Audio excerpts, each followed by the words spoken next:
Welcome back everybody to Mega Man Revenge of the Fallen. This is a post-play commentary. It is now October 12th, and I have received a brand new beta from Dark Flame Wolf. And this is a high time to actually start the Wily stages with this new beta.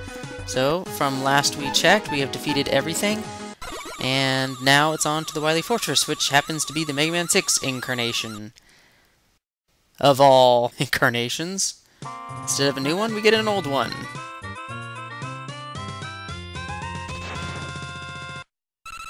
And yes, you are looking at that right. That is a alternate path. Now it uses the awesome music and awesome stage, I guess tile set of Mega Man 3, the first one. Yep, you can see just how awesome the Rain Flush is against those particular enemies. But this kind of reminisces a little bit about the original, how the original Mega Man 3 came about, in terms of starting off the first Wily stage, but it actually adds quite a bit more. You have more of an elongated exterior segment before going into the actual sewer portion. And here's where the split happens. Normally you'd go down here, and this is the, I guess you could say, the primary path, with the alternate path being accessible with the Rush Jet.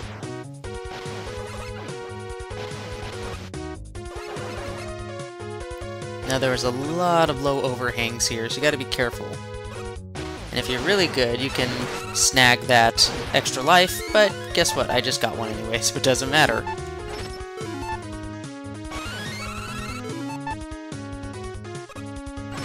And the Centaur Flash certainly does make good short work of all those enemies in this sewer area.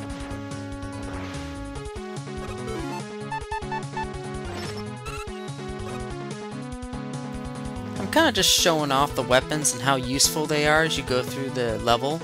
And that is an awesome reason why I have a spike guard. Without that, I would have surely died, and the checkpoint, there is no checkpoint other until you get to the boss. So if you die even up to the boss door, you will start at the very, very beginning of this level. Which isn't too bad, because the level is kind of short to begin with. I mean, we're pretty much at the tail end here, but it still hurts.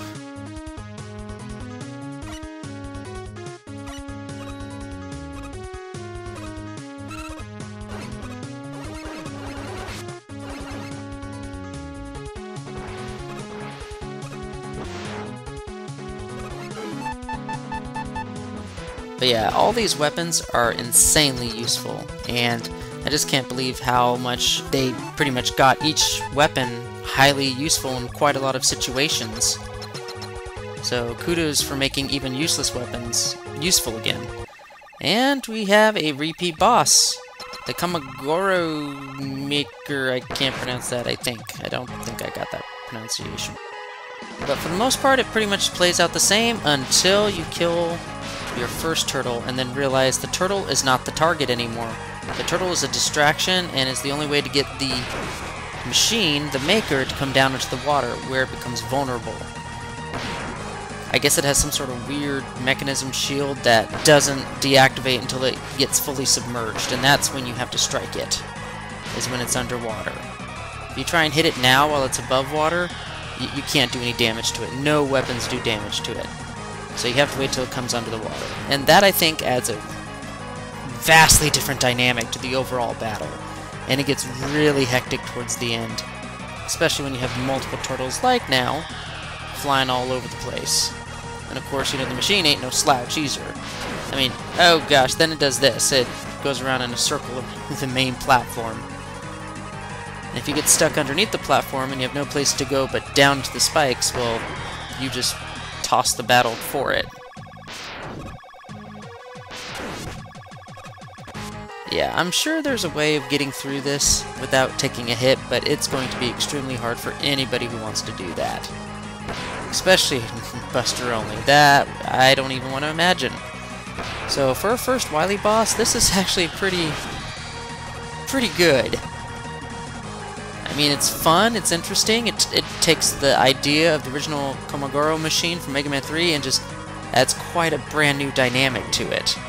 I mean, far more than I would have given it credit for. Because, I mean, let's be honest, the Komagoro machine in Megaman 3 is rather boring.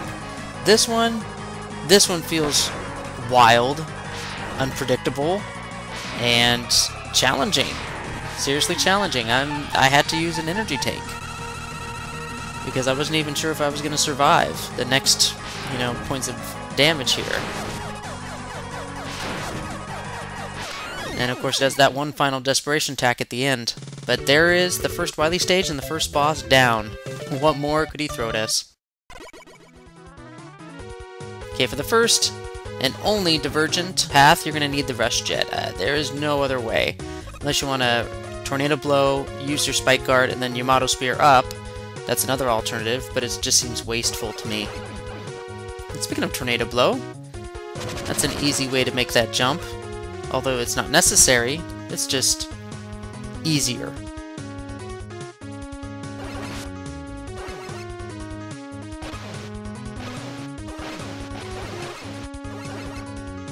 Now this next couple jumps are a little bit tricky, but not too bad.